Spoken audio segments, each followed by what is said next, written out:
Newport Board of Education, regular meeting. May I have a roll call, please? Here. Here. Here. And David. Here. Here. The pledge of allegiance. I pledge allegiance to the United States and to the republic which stands one nation under God, indivisible, with liberty and justice for all. Now we have a moment of reflection.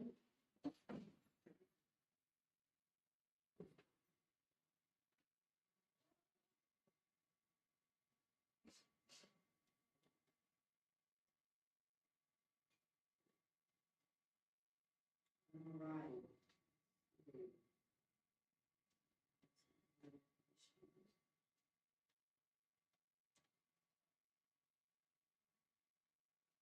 First on the agenda, I believe, is presentation.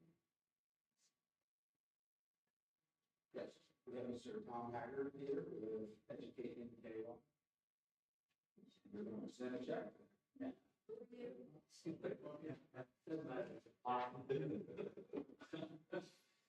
Well, Superintendent, Chairwoman, thank you so much for letting me have a few moments. We just wanted to say thank you for the incredible partnership that we have with Newport Schools Educating KY. Last year we were able to give some funding to our family resource and youth services centers, and so this year we wanted to deepen that partnership through a grant process. Not competitive though, because as soon as you put it in an application, we wanted to fund the incredible ideas. So I just want you to know that Newport High School, at the intermediate school, the primary school, they have really come up with some incredibly innovative ideas on how to address some really data-driven challenges that might happen. Anything from student leadership to kindergarten readiness to attendance to wellness. They really are coming up with some for your students and families, and so we're excited to present you with this check. We're really clear about some of our team members and leadership to do some great things. All right, thank you.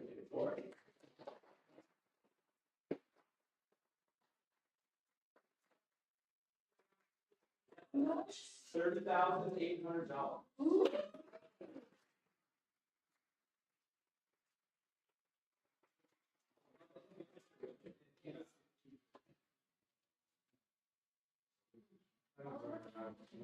Yes, all of you.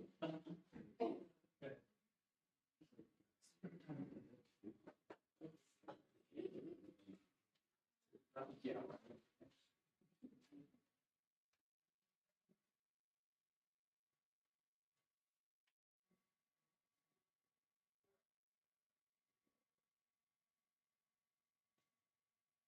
Thank you. Thank you both. Thank you.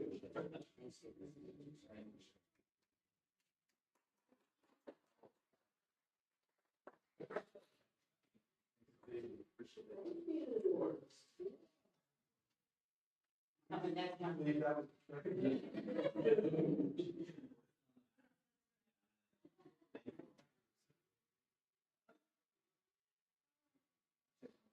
Yes. So thank you, obviously, to Educated KY for funds, but also to our FRCs, family resource center coordinators. They spend a lot of time really thinking hard about what would be most beneficial for students and families and everyone in terms of how to spend this money. So I'd also like to thank them. Yes.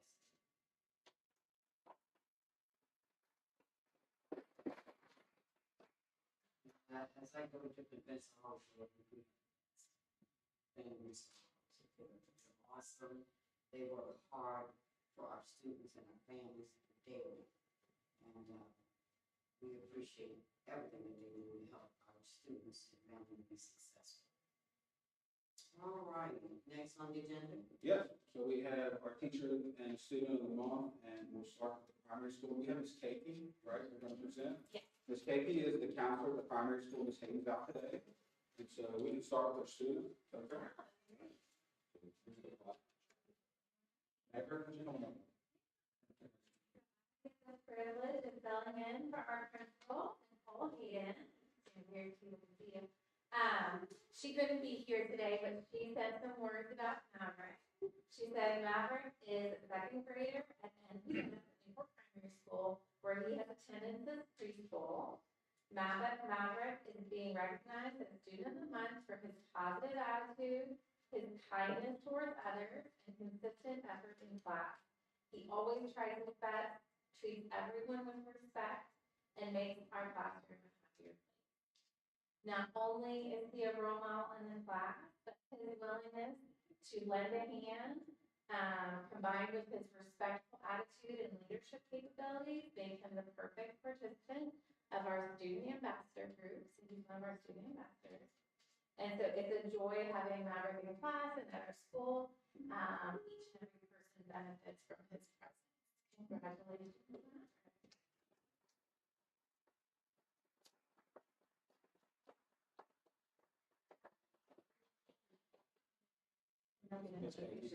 Yeah. Congratulations.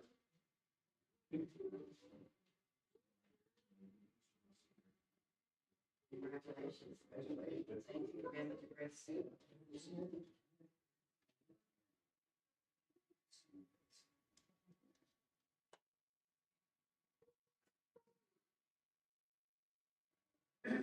Mom, grandma, still going. This time. Yeah, are you done? Okay. Good job.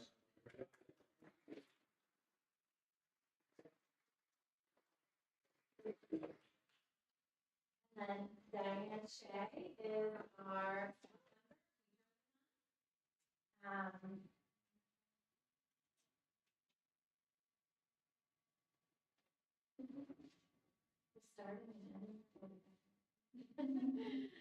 Diane's been serving students in our district for 17 years. She began her career in preschool at 4th Street Elementary. For the past 10 years, she's been meeting the needs of our kindergarten students as an instructional assistant, a role in which she has truly made a lasting impact.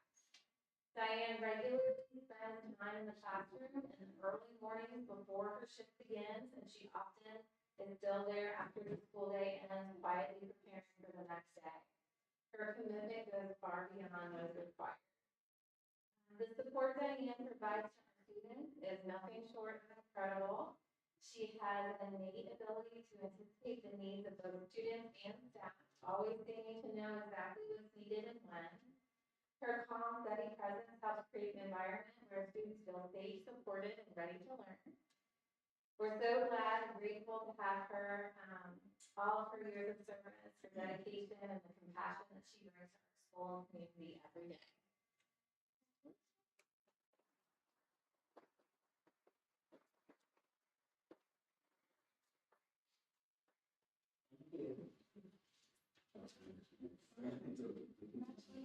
Yeah, I was here. That's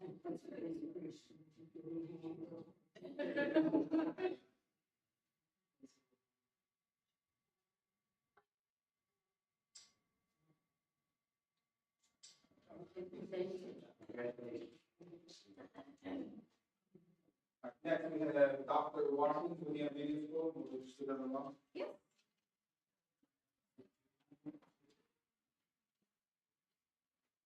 All right, so our student of the month, the way we do our nominations is every homeroom teacher gets to nominate, and our special area teachers, or like art, music, those teachers get to choose a student from that list to be presented here tonight. And so the student we're recognizing is 6th grader Symphony Malone, because Symphony is an outstanding student. She is always following our ROAR guidelines for success. She is a leader in the classroom, and she's just a pleasure to have in the building. So, Symphony, if you'll come up here, we've got an award for you, and we're gonna take a picture.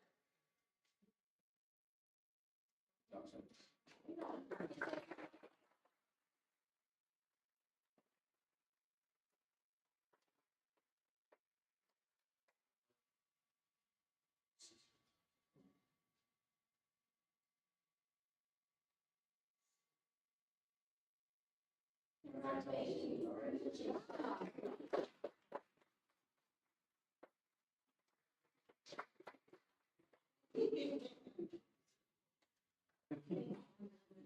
then, our staff member of the month is Miss Shannon Childers. She is nominated for round of applause.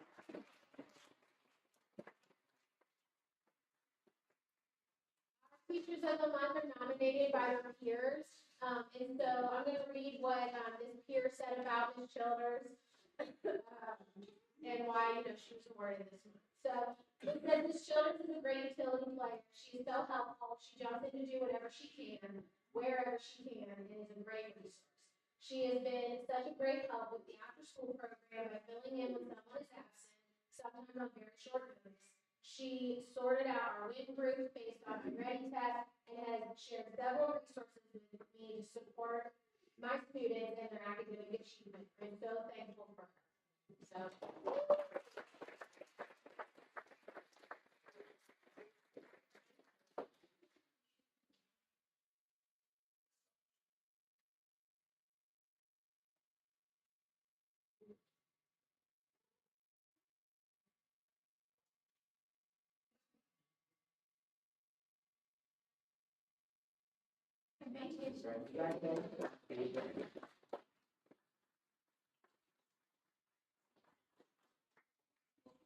In Newport High School. He did not meet the prior engagements. So for student of the month, Ricky Jackson was nominated. Ricky is one of our top overall students. He's super intelligent, funny, kind, willing to help others whenever we need him to. And he comes to school and does what he's supposed to do and goes above and beyond every day. He's the picture of school spirit. He shows up and supports other students.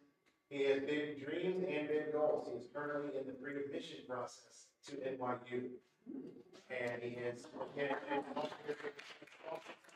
super fun.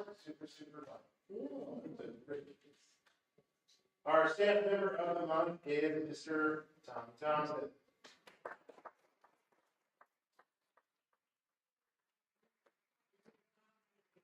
He's a valuable member of our staff. Yes. He does such an amazing job in teaching and engaging our kids in our middle school classroom and science classroom.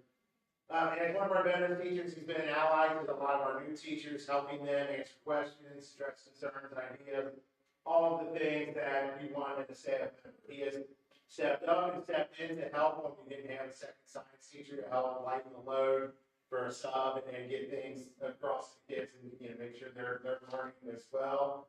And now that we have a science teacher in place, he's been super helpful, super welcoming to the new person, making sure she gets acclimated as much as possible as quickly as possible. Mr. Thompson really embodies our building theme this year of being a marigold, and he has a proud owner of I did that myself on the cricket, a marigold sticker. So there you go. Thank you.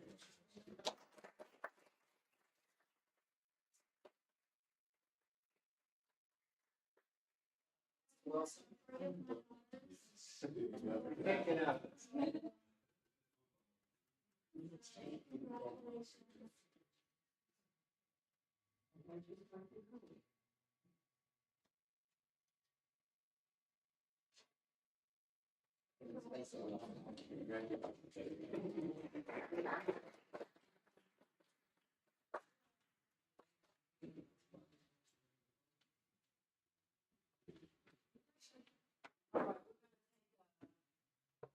Five-minute break to congratulate our teachers and students that were recognized tonight. So, and then we'll resume our meeting in about 5 minutes. 5 minutes. 5 minutes. 5.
Paper free.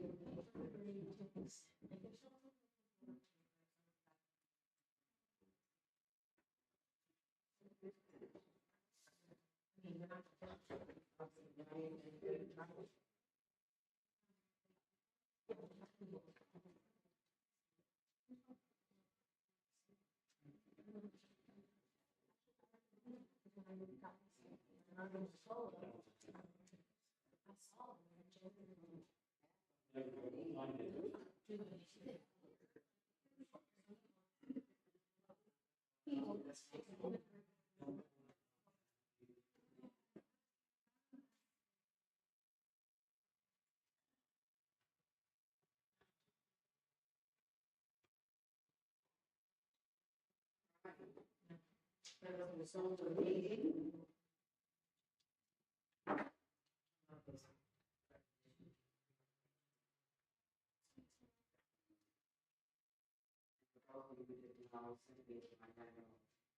Oh, I didn't know. Surprise.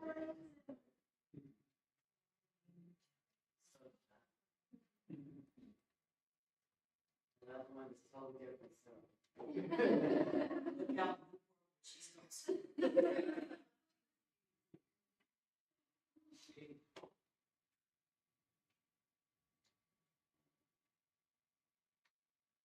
Comments from the audience? All right, next is the minutes. Has everyone had an opportunity to review the minutes? Any questions or comments or necessary corrections? All right, we have a motion to approve the minutes as presented. The dates are September 24th, which is a regular meeting. The second date is October 15th, which is a special meeting. It's been moved and second, all in favor? Aye. All right, next is the treasurer. Thank you, Madam Chair, members of the board. You guys have my reports. I have questions that I've already answered. Thank you for addressing all our questions.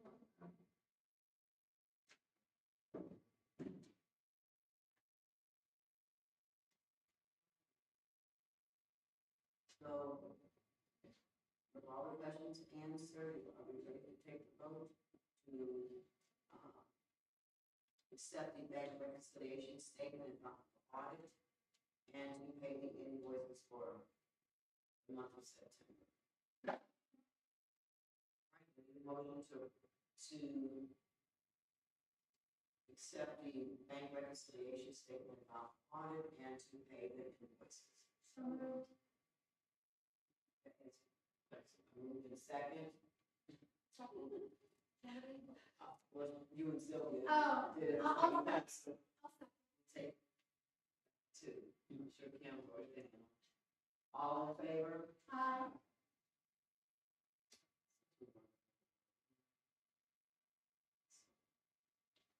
Right.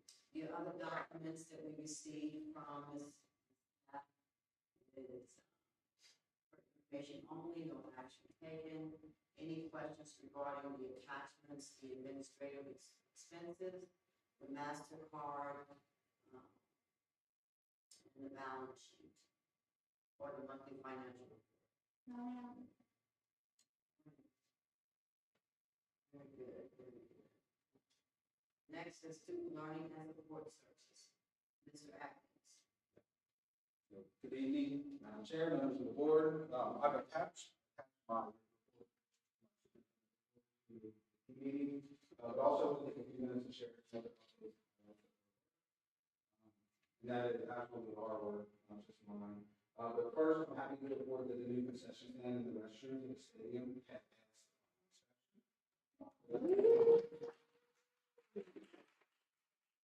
For a while, but then it passed. We are wrapping up a few touches, and the facility should be ready to use, when we hopefully host a home playoff game. So, we beat Buffalo this Friday, we will host, we beat Dayton this Friday, we will host Buffalo. Next, CPE construction inspection at the high school, that's scheduled for tomorrow. And if all that goes well, we can begin moving furniture into that space on Friday. One thing that I do want to note and just share publicly that the construction company did make an error in installing some of the flooring tiles are 2 different shades of gray. So they're working on correcting that right now, coming up with a plan. So we have another meeting next week. That's not going to delay moving in, but they're going to have probably come back with maybe the same. There's 2 different colors. And it's really 2 different shades of gray. But again, they have to correct. Under new business, you'll notice a couple items that we're asking you to approve. One is the student board member policy, which we reviewed during our last work session. We made the recommended changes that the board proposed. The change that we proposed, we did make those changes to the policy that you see under new business.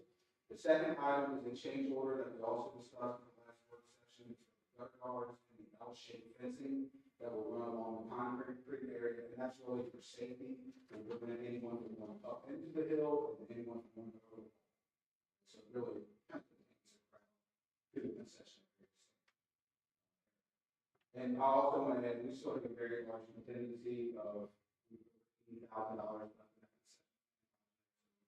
Well, within the budget, there's really $5 or $6,000, and then that fencing expense.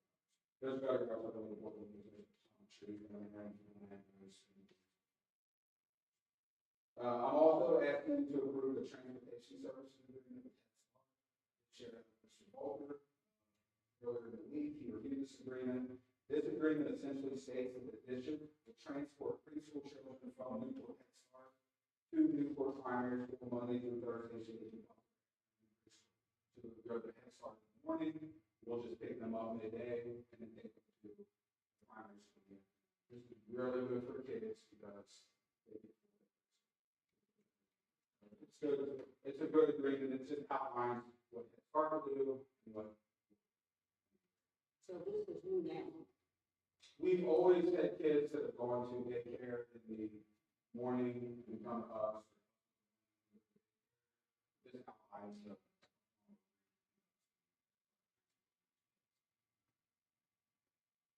So is this the first year we have transported kids from Head Start? I'm not exactly sure. I mean, we have picked kids up in daycare. daycare. And transported them. I'm not sure if it's If Miss Hay was here, she probably would. And if you don't mind, let us know how many kids. And this could actually increase the attendance. Right, very good. I do, sorry, I do. We just have one preschool. We have a morning and afternoon preschool. 2 rooms. 2 2 teachers. rooms in the morning and 2 rooms in the afternoon, yes. And each teacher have an assistant. Last couple items that I did want to add. Autumn probably will to this because a lot of it is her work. So we launched instructional rounds this week at the intermediate school, and this is a professional learning process for teachers, principals, and district instructional leaders visit classrooms together to observe teaching and learning about a specific focus area. And this is very similar to medical records, where you identify the problem. Dr. Watkins and her team identify then we get a team of teachers, leaders, to kind of go in, see what we observe, and then try to get support around whatever they do is their common practice. So this is also like this one of peer observation as well. So I'm very excited about this and all the work that they're doing on the show. So it's a really good thing. I'm excited to see the impact of this in our schools. The other thing I want to highlight is the district and tech partners. Autumn has invited Melissa Wainwright in from the Kentucky Department of Education. She oversees RTI and PSS.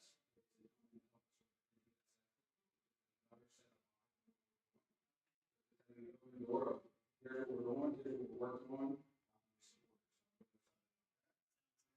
And then we've also partnered with NKCDS, participating in their high-quality instructional resource training in Cold Spring.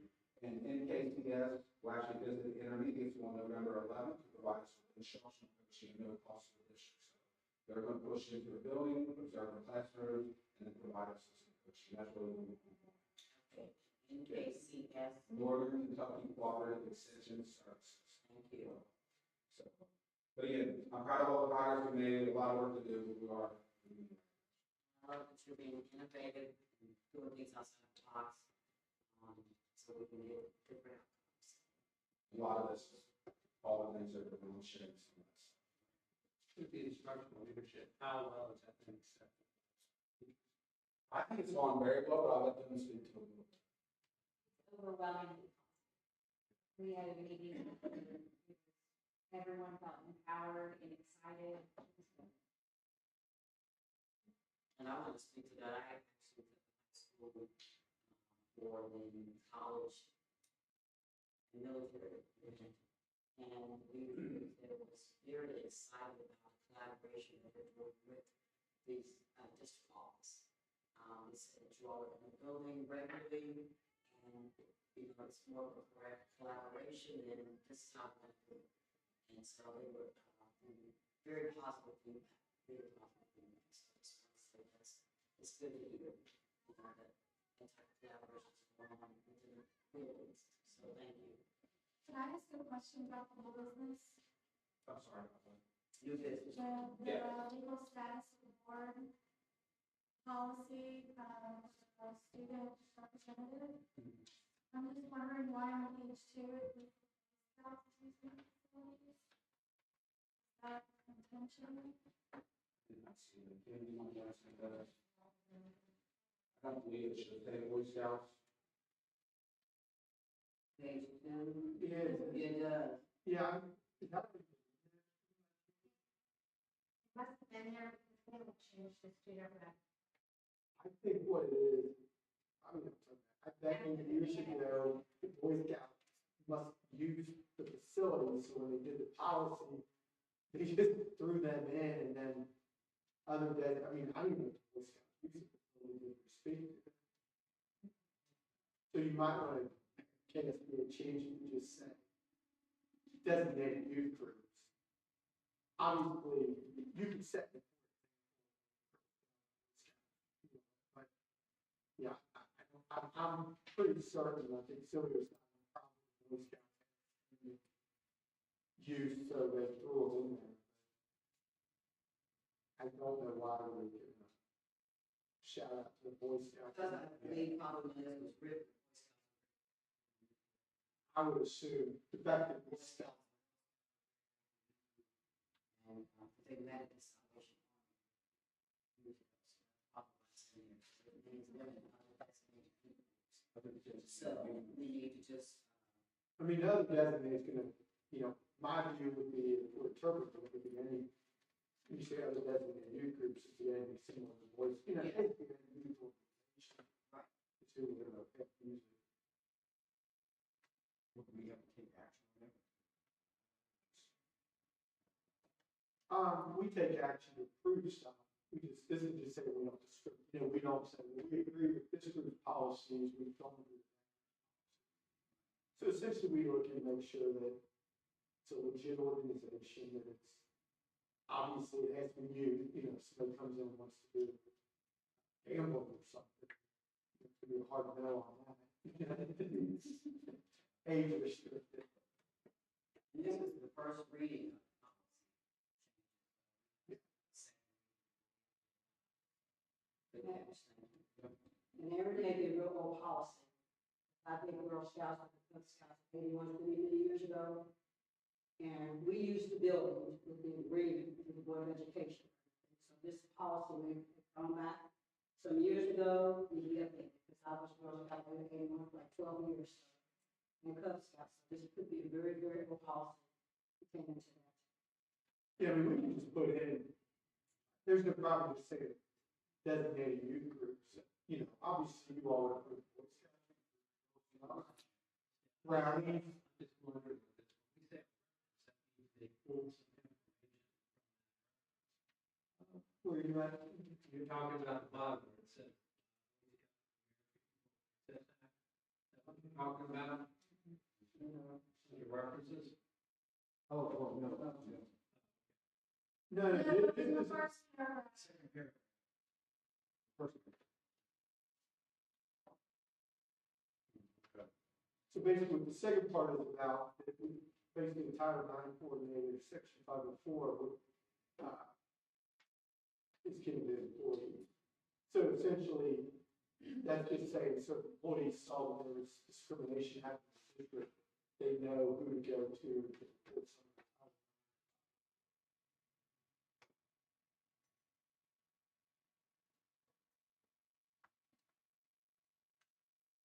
Yeah, but I don't see an issue if you guys, you know, if you don't, you want it to look like, we're not like somehow saying we're looking for just the boys, you know, to identify, since you want all youth organizations to approach the district. I think that's probably what they want. Sure. Can we just fade that out, or does that be approved by agencies or whatever? No, you can, I don't think it's a major change. Kim, can you just strike that? Right. Does KSBA do that change for us? Or?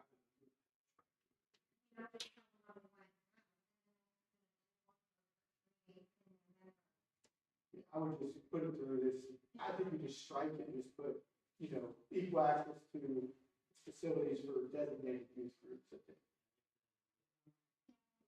I agree. Because I mean, what existed 20 years ago might have been that, you know, novel baseball, it's entirely different now, and it's not.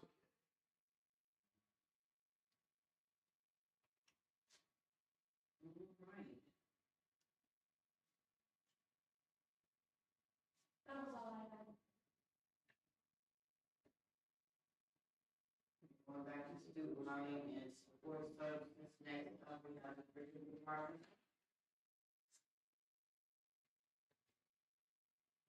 Hello. Hello. I believe my report is attached and have any questions?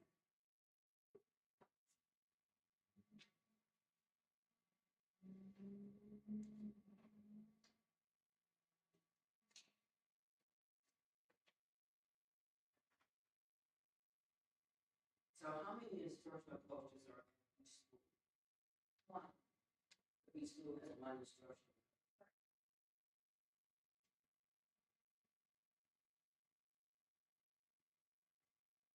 Can you explain MTSS? Yes.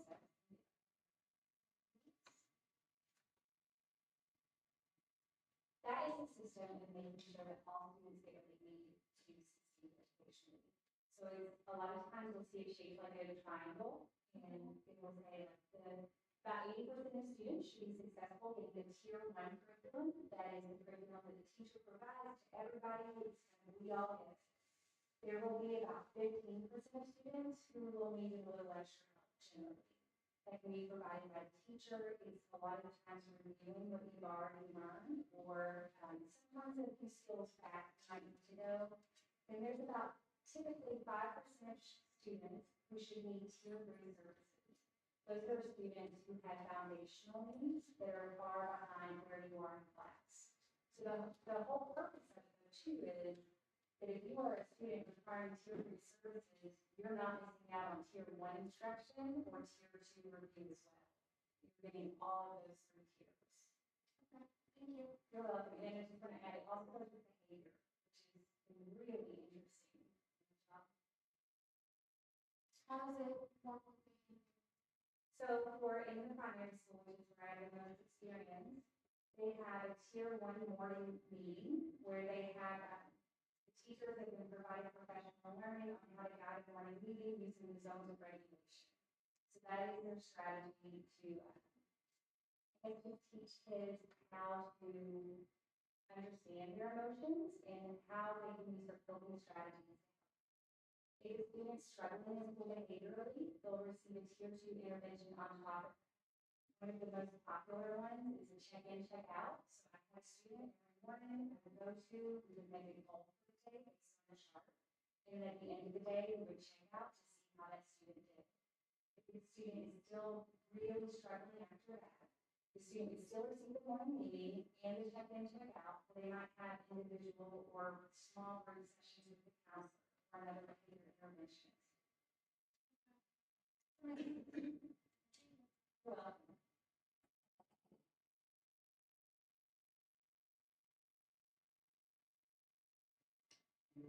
Questions or comments regarding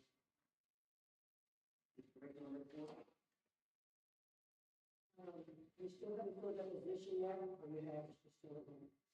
We have not. So actually went to Northern today to speak to their student teachers, and I asked, does anyone have, is anyone getting to give an endorsement? Nobody. We do have some leads. Dr. Kimberly is searching out some leads that Ms. Stewart has provided for us. On top of that, we have tried to brainstorm other ways that doesn't work. Maybe we can work with another district to see if they don't need a full-time teacher, we can go part-time and go give some financially to that. So right now, our most pressing need is we need to provide professional learning for our teachers to understand how to provide those safety services in the classroom too. Those strategies. So with all the changes in certification, she still has to certify, teach this position. You will have to have an endorsement or a certification to teach this position. In general, it's for people, the people I know that have gotten it, it's when they've gone back to school for their master's. And since Kentucky doesn't require the master's program anymore, we're seeing less and less. And you would think that they would line to require some change. You know, Yeah. it seems like, you know, we made all these changes, you know, to teachers not have to have masters, but the programs have not caught up. I agree. So the restrictions are causing us problems because when I go to these conferences, other school districts are having the same challenges because people are not seeking that endorsement anymore. But yet there's a mandate to provide these kids students with services. Correct. So I need to Frankfurt visit. We need to go down to Frankfurt to tell the station because, you know, this creates a real challenge for school districts when you have these mandates, but yet you have these barriers to the mandates. And I've talked to Kentucky certification and even maybe more creative ways to get people certified. If someone's interested and they register for classes, it can be called provisional certification. Okay. So that is also another creative option if we get to that point. So you think teachers are just no longer interested in taking on that? Is this something, when you become a gifted and talented teacher, what changes in your role and responsibility? It's a large change. So you're now working with students who it is very challenging to find ways to challenge them because they're incredibly bright and intelligent. And everyone deserves to be challenged. But it is a completely different being a classroom Do teacher. you give some additional money? No. That's, Still get paid. that's the problem, is they have to incur the cost to get it, there's no financial benefit. That's what my mind is going, should there be some type of incentive provided to make this an attractive profession? Yes, you know, but, yes, see what incentive, yes, Dr. I was just gonna say, as someone who's been through the gifted talent program, it is not encouraging to go through with the knowledge that typically there is one gifted talented teacher per district. And so to spend tens of thousands of dollars on a degree that is, it's kind of like how there's one gym teacher per building, right? And typically when someone gets that job, it doesn't open up for 10, 15, 25 years. So a lot of people are more inclined to get their special education degree or their administrative degree because there's a lot more open positions, but gifted and talented, like, there's one for Newport, there's 5 in Campbell County, there's, you know, like, so there's really, it's a tough incentive because the jobs aren't typically there. We've had this open for a long time, Yes. but there's not typically openings like this, so. I think your point is excellent, but it seems like we're in different places. You know, there's a demand in the school system to provide services to the students, but there's no avenue for these services to be provided. And so something needs to change. You know, the demand. They need to give us some leeway. And they have been very helpful. I don't feel like I'm waiting for a gotcha. They're trying to help us just as much as we want to. From KD, Katie. but it's not a KD price, this is a, Sure. this Yeah. is a KRS issue. And a lot of the leads I'm finding are retired teachers. Well, they just talked about the bill that was passed, said that you could now hire retired teachers. And I think they could even be a part-time position. Yes. Really positive. Big system for retirements as well. Very good. Conversation. Thank you for all that you're doing to make sure we are compliant. Okay. And I can add a few things from our EL program that we make it into here. So our EL department is finishing the READA model assessment with our students to have a benchmark to see where they are in English proficiency. Our, two of our EL teachers were able to go to lesson 10 to take a session provided by KVE for newcomers and literacy. So it was really, really interesting, and Dr. Hannelly said it was wonderful information. They're also going to be TESOL trained, and in the gifted, back to gifted, they are getting the CODAT tomorrow, I believe, to fourth graders. It's a screener to see who we need to really look at to give a more in-depth assessment to see who may be gifted. We're doing the training tomorrow. We're getting the code next week. Okay. Just so you all.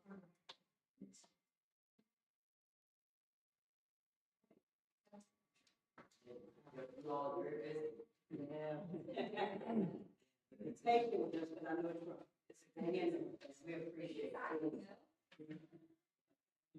So you reached out to all colleges and all four corners of So far, I've only made it to North.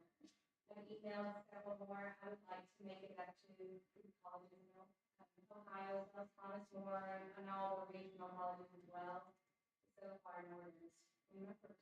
It's been really big. Now, You're home first. Mount St. Joe has a great teaching program. Yeah. And a lot of it's just to try to get substitutes. Substitute teachers. Thank you. Thank you. Great report, great update. Madam Chair, members of the board, here's a copy of the October DPP report. Do you have any questions?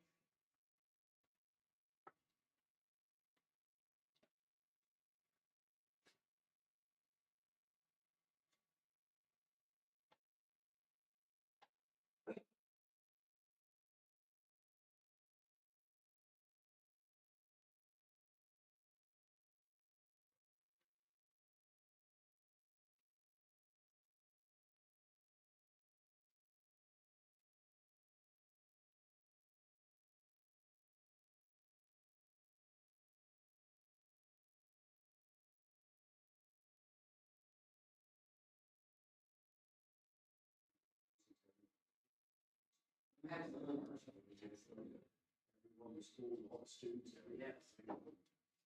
It really is a big deal.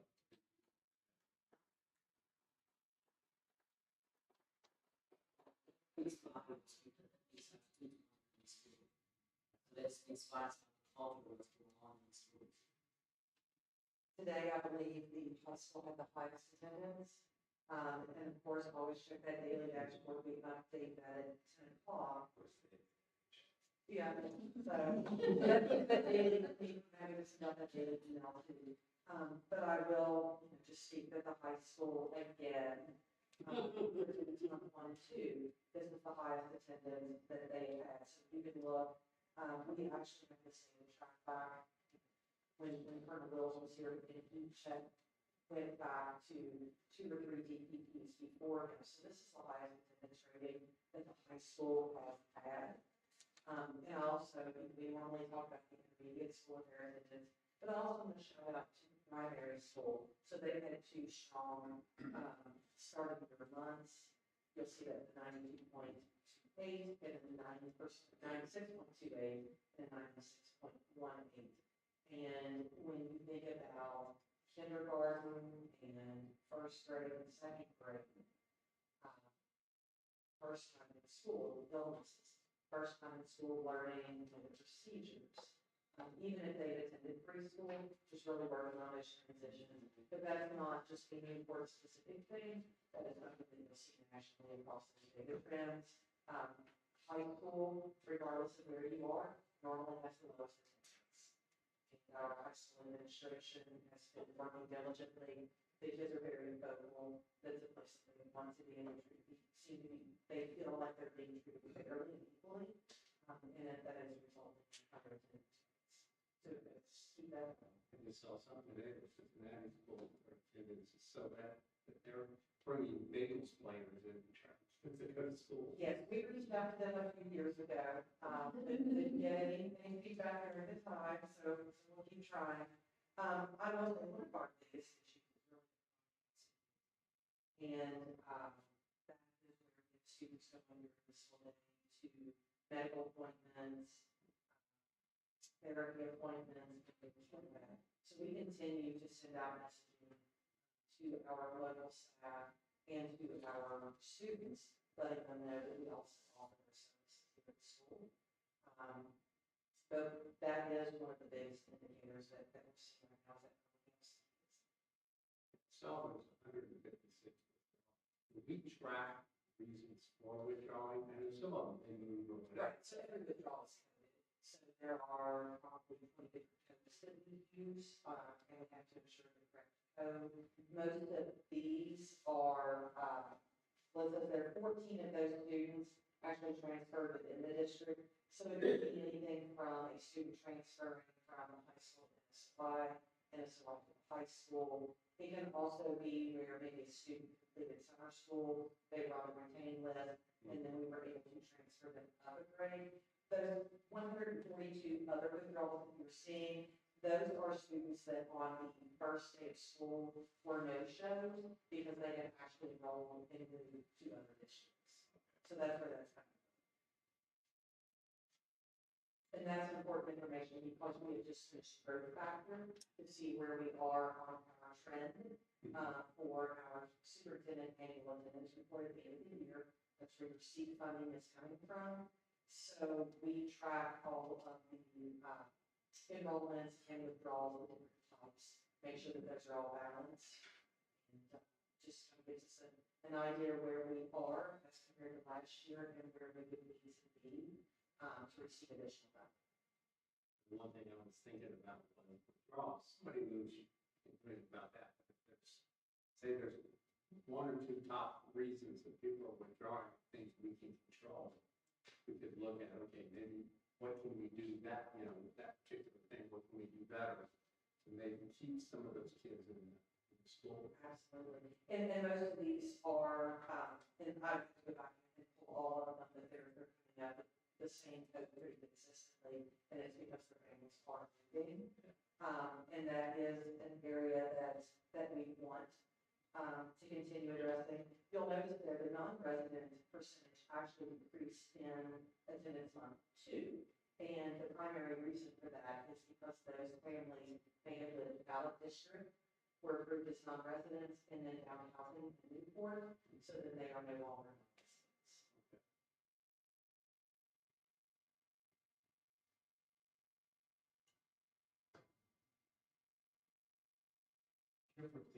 Students living with their grandparents instead of their parents, and there's no legal custody, they're considered homeless. Not necessarily. It would be dependent on the individual life. So when a student is qualified or flagged as being a Kindimento, there are a series of questions and steps and documentation we have to go through for that purpose. It really depends on each individual situation as to why that child is with the grandparent and not with the parents. So we do have some unaccompanied students, and I think I gave the example in here during the investigation piece. We had 2 students in our district, and they did not have a parent, they did not have an adult. So those students did reach out to enroll, they knew that they needed to enroll, but they didn't have an adult with them. They qualified as under McKinney mental status. Now, there are circumstances where the families Double up is one of our primary indicators that because of loss of housing, that families have moved in together. And if it is because of an economic hardship, if it is because they have lost housing, then they would qualify as an independent. However, if they have decided to move in together, and this has been done willfully, and it's not because of an economic hardship, then they do not qualify as an independent.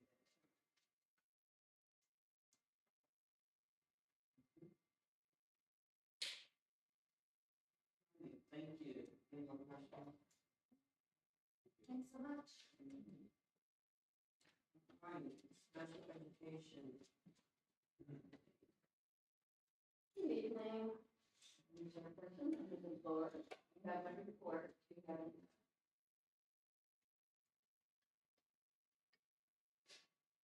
Can you name anything in particular that you're doing in the district to celebrate our kids with disabilities? Like, I know you said that we're doing things, but you know, like, nothing, like, not school day or. I don't have any themed days at the moment lined up, but it's something we are looking into. We have started our pre-PETS program up at the high school, which is our pre-employment transition skills program through the Point in the Zinrock Center. And they're coming in and we're trying to actively get more students to participate in that program.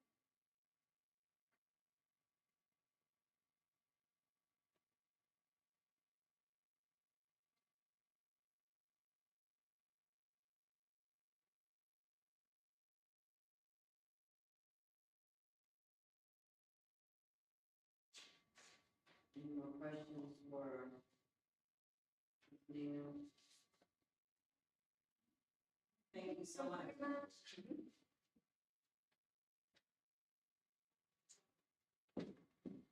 Just these special Olympics. The bocce ball tournament is the first week in November. That's what I thought. We're ready to go, and we've been practicing. Okay. Please keep us posted on it.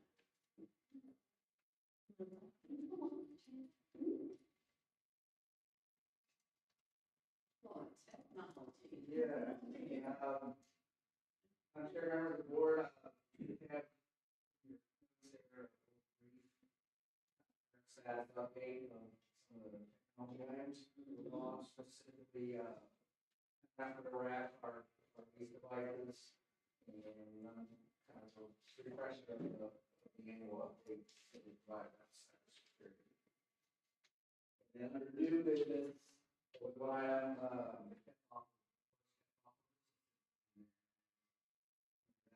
state will, if we put master funds, we'll get that 14,200 on top of that. Special fund that's student devices, wiring, and switching. Basically, it's free money. We get 2 offers. Any questions about the report release status? Page 1 there, A number 1, said that the lease payment will be due on July 3rd, and will do until September 2027 in terms of warranty.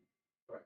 What do we do after that point in time? Do we have to do it as a lease, or do we do it as a warranty? How does that?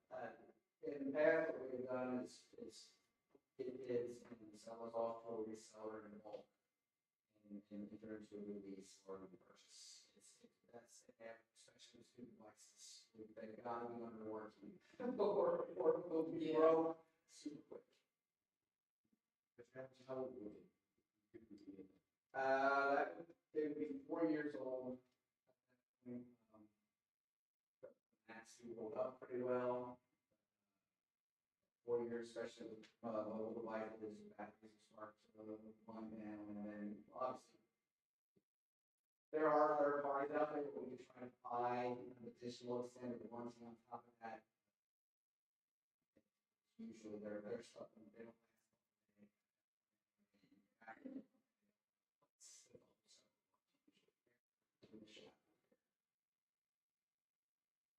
When do you start the process?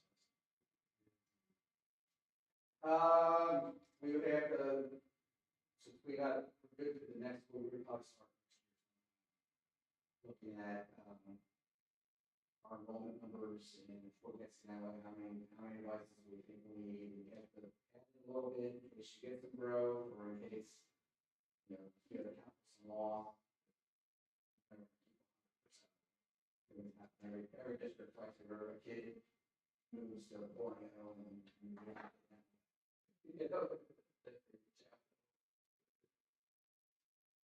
but generally our loss numbers are less than people truly disappear. And then every once in a while we'll get one that just showed up on our doorstep years ago. Well, where did this well, yeah, we for a while there, we were getting a lot from the building. Yeah.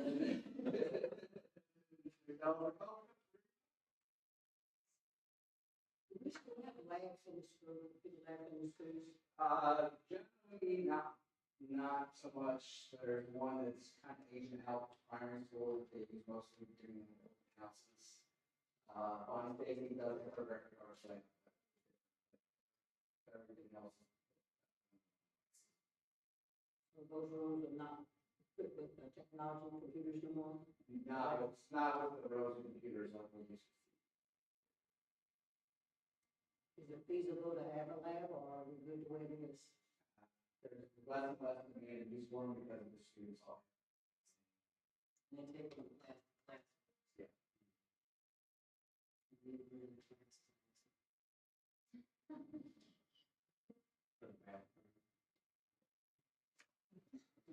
Any other questions? So I have a question that has nothing to do with the report. Can you remind me where we equipment, sound equipment, so that our meetings are more, The recommended microphone quotes yeah, that everybody says is a D1 to get a good job is $4,000. So.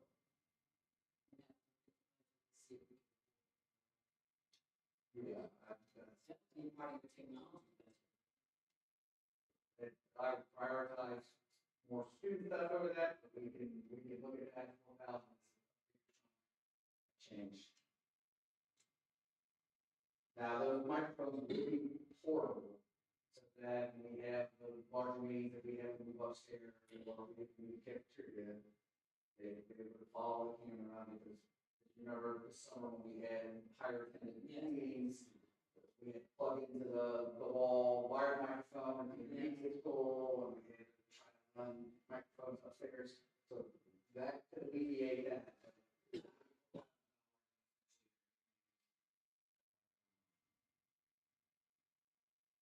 Yeah, see in part of the report, it said some of these would fall with ESSER funds. Are there any other funds in the future we should be looking at, other than just the budget that would pay for this? Or like when we have to start getting new licenses and new contracts? I'm just curious. You know, computers or what? Computers, well, everything in general. Computers. And I mean, you could use CAT funds for that.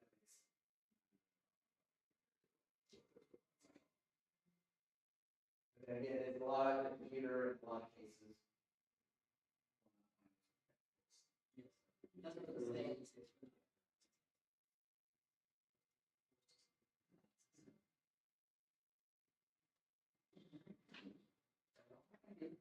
Thank you. thank you. That's the last, probably, what's the, old business, new business. Personally, I would more.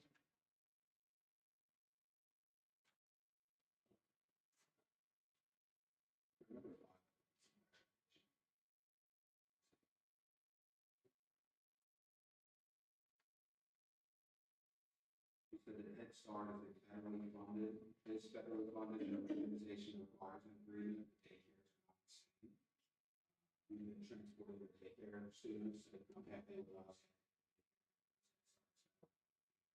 It looks like right now we have one student start.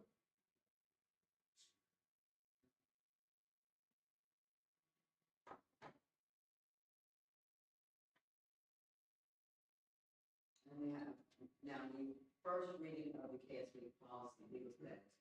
So we're going to make a correction and move this to first reading to October. With the correction, okay, so I need a motion to, move consent agenda item number 2. So moved. It's been moved in second, all in favor? Aye. And then, in regards to our student board member representative, we have Donovan here who has, been interviewed by Mr. Atkins. Mr. Atkins is recommending that he be our student board member for this year. And we are asking, that a recommendation, make a recommendation that we appoint him this year, and we will start our application process based on the policy once it's approved for the new school year. So, any motion to appoint Donovan as the student board member for the 25-26 school year. So moved. Second. All in favor? Aye. So, Donovan, next year at our meeting, we will have a name tag being set at the table.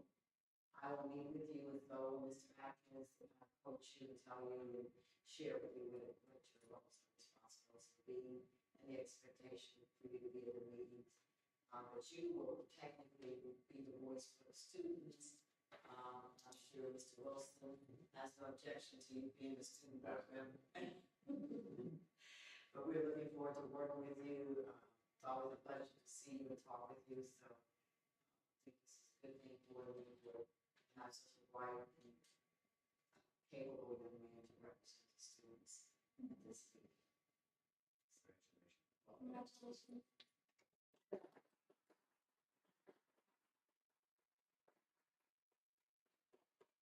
All right.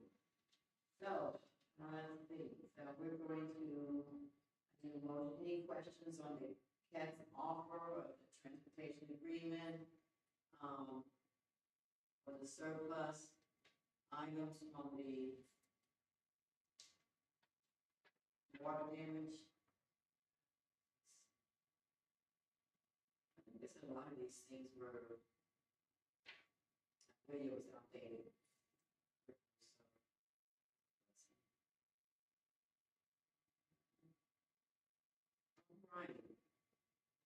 I need a motion to approve consent agenda items 1 through 6. Moved. Moved in second, all in favor? Aye. Right.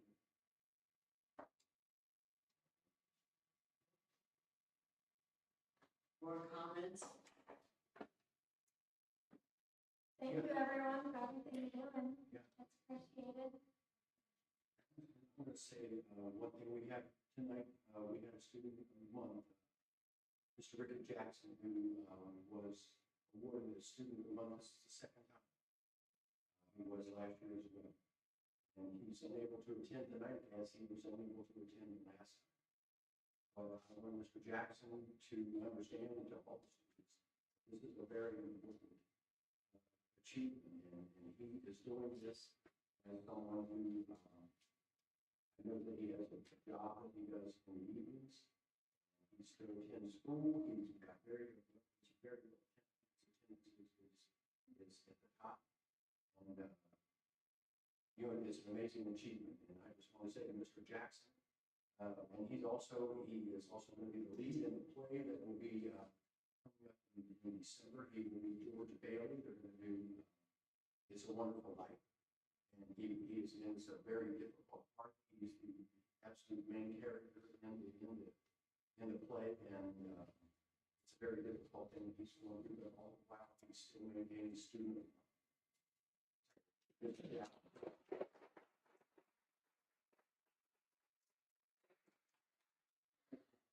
I'd like to give a thank you out to Donovan, a nice young man, charisma, walked up to me, introduced himself, shook his hand, ready to roll, right, Donovan?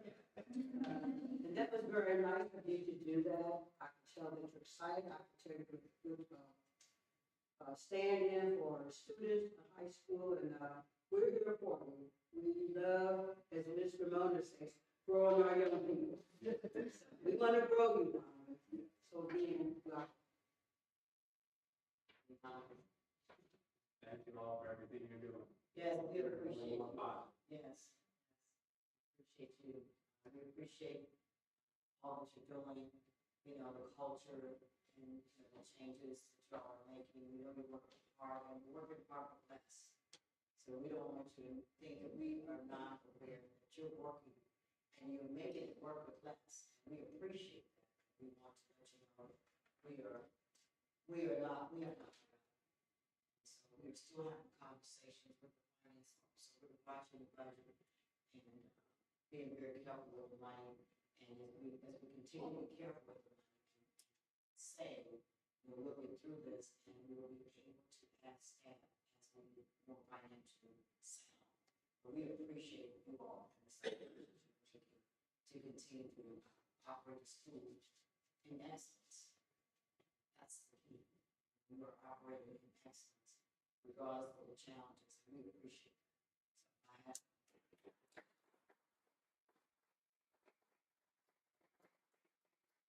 Share this with your staff. A lot of times the staff, the teachers, and I really please let them know that the board appreciates it.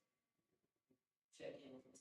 Atkins regularly, and he's given us a lot of good news. And the fact that we don't hear a lot of bad chatter in the community, because that's what we used to hear is in the community. And so I'm excited. So thank you. There's nothing else. We are going into executive session. After this, we do not expect to take any action. I need a motion, and we're going to, motion to go into executive session. But before we do that, I'm going to take a moment to just let you all, Donovan, do you have anything to say before we?